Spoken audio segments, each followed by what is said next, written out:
네, 감사합니다. 김병준입니다. 1호라고 해서 특별한 의미를 갖는 것은 아니라고 생각합니다. 그러나 하나씩 앞으로 그 주요한 그 공약을 직접 기자실에 와서 발표를 할까 지금 계획을 하고 있습니다. 오늘 그 첫 번째 말씀드릴 부분이 지금 세종시에 가해지고 있는 부동산 규제, 흔히 말하기를 트리플 규제라고 합니다. 말하자면 조정 대상 지역으로서의 규제가 가해지고 있고, 투기 지역으로서의 규제가 가해지고 있고, 거기다 다시 투기 과열지구로서의 규제가 가해져서, 그래서 우리가 트리플 규제라고 합니다만, 이 부분에 대해서 이 부분에 대한 해제가 필요하다는 이야기를 드리려고 합니다. 다른 후보가 공약할 수도 있습니다. 이미 김종로 후보도 이 부분에 대해서 언급을 하고 다 했습니다만, 말씀드리고 싶은 것은 이 투기 해제를 위해서는, 정부의 정책과 관련해서 투기 해제가 이루어지기 위해서는 강력한 논리적 기반이 필요합니다. 또 그 다음에 그 논리적 기반이 필요하다는 것은 그만큼 타당한 설명이 되어야 됩니다.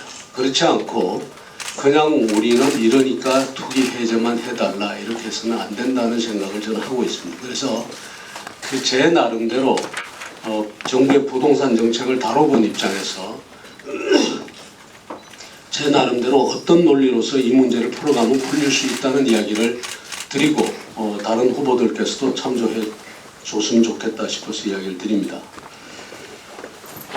지금 제가 보기에 세종특별자치시는 투기 지역 해제 등을 정부에 건의해 왔지만 부동산 투기를 원천적으로 차단하겠다는 정부의 의지에 밀리고 있는 양상입니다. 대통령이 부동산 투기에 대한 전쟁이라는 말까지 선언하고 있는 이런 상황이다 보니까 여당 단체장으로서 여기에 밀리고 있지 않느냐 하는 생각이 듭니다. 그런데 그렇다면은 어디를 사실은 주 타겟으로 해서 논리를 전개해야 되는가 하면, 정부의 잘못된 지금 현재 입장에 대해서 사실은 강력하게 비판하고 또 대안을 제시하면서 이 투기 해제를 요청해야 될 것이라고 생각합니다. 지금 현재 정부의 부동산 정책은 상당히 잘못된 방향으로 가고 있습니다. 그 잘못된 방향으로 가고 있는 그것을 제가 몇 가지 이야기를 드리겠습니다. 부동산 정책의 가장 중요한 부분은 특히 계속 꺼지고 있는 부동산 정책의 가장 중요한 부분은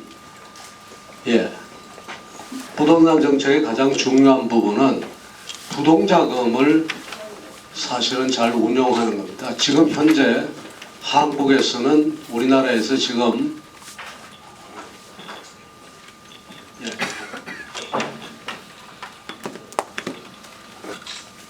적게는 1100조, 많게는 집에 있는 달러나 현금까지를 포함하면 1300조에 달하는 부동자금이 지금 있다고 합니다. 이 부동자금을 산업적으로 어떻게 빼주느냐가 사실은 부동산 정책의 제1조입니다. 그런데 지금 이 정부는 부동산 정책의 관리에 완전히 부동자금을 줄이는데 실패를 하고 있습니다. 1100조에서 1300조에 이르는 부동자금이 이것이 공중에 떠 있는 상태로 존재하고 있고, 이것이 가끔씩 그 일부가 빠져나와서 강남을 비롯해서 곳곳에서 지금 투기 바람을 일으키고 있는 겁니다. 근데 정부가 결국은 지금 현재 부동산에 상당히 많은 부동산 투기의 문제점이 정부의 잘못된 경제정책과 산업정책의 그 여파로서 일어나고 있다는 이야기를 드리는 겁니다. 두 번째 부동산 투기를 잡는 가장 좋은 방법, 제2조라고 할 수 있는 것은 무엇인가 하면 공급을 늘리는 것입니다. 공급을 늘려서 투기 수요를 억제하고, 그럼으로써 가격을 안정하는 것이 부동산의 정책의 기본이라고 이야기를 할 수 있습니다.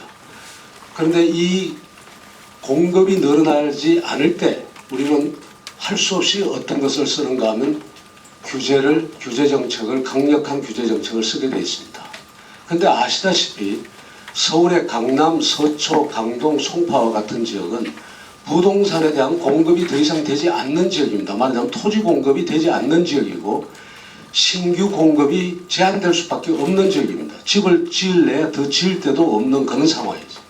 이런 데서는 근데 세종특별자치시의 경우는 전혀 상황이 다릅니다.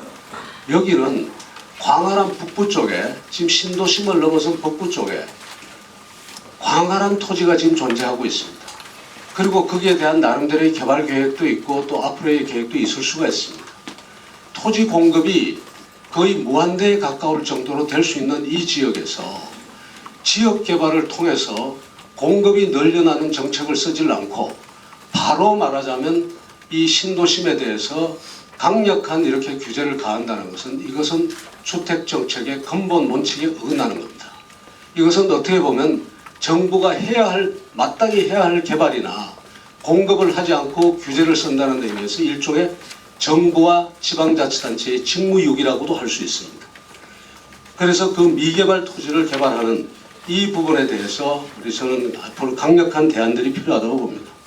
결국 무슨 말씀을 드리는가 하면 중앙정부의 산업경제정책과 북부지역 개발에 대한 세종특별자치시의 의지 부족, 또 그 다음에 중앙정부의 의지 부족 등으로 인한 문제를 국민의 재산권 행사에 대한 규제를 우선하여 풀려고 해서는 안 됩니다.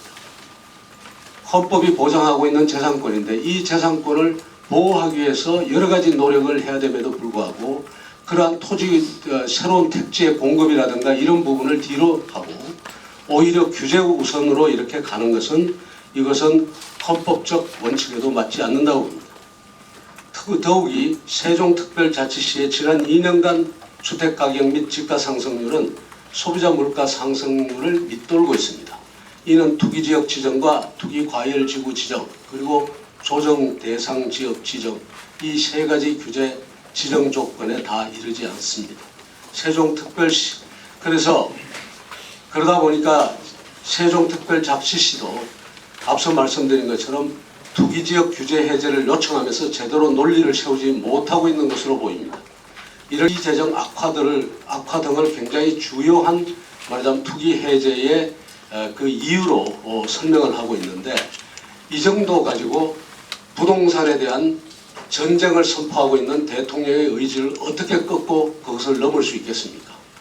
보다 강력한 말하자면 논리적 대응 또 그 다음에 그 지금 현재 잘못 가해지고 있는 규제에 대한 강력한 그 논리적 대응 내지는 반박을 통해서 대통령의 의지가 잘못 구현되고 있다는 것을 지적해 줄 필요가 있는데 그런 것을 제대로 하지 못하고 오히려 그 대통령의 의지 앞에 지금 이 지역 출신의 국회의원이나 이 지역의 그 시장이 일종의 고개를 숙여버린 그런 양상이 아닌가 생각합니다.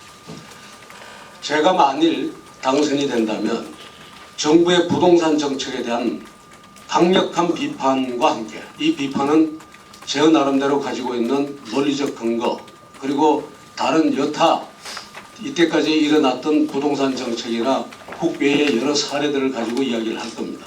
이런 강력한 비판을 하면서 북부지역 개발을 통한 공급 우선 정책을 대안으로 제시할 것입니다.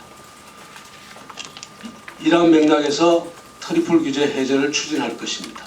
특히 주택가격이 신도심 지역 평균 가격에 미치지 못하고 있는 고운동, 아름동, 청동 지역에 대해서는 더욱 강력하게 핀셋 규제를 요청할 생각입니다.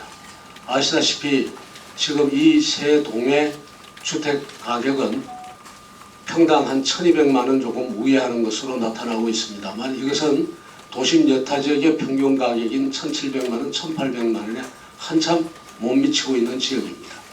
이런 지역에도 똑같이 이렇게 강력한 규제가 행해진다는 것은 이것은 거의 용납하기 힘든 수준이 아닌가 이렇게 생각하고 있습니다. 네, 제가 정책 제안 공약 설명을 마치겠습니다.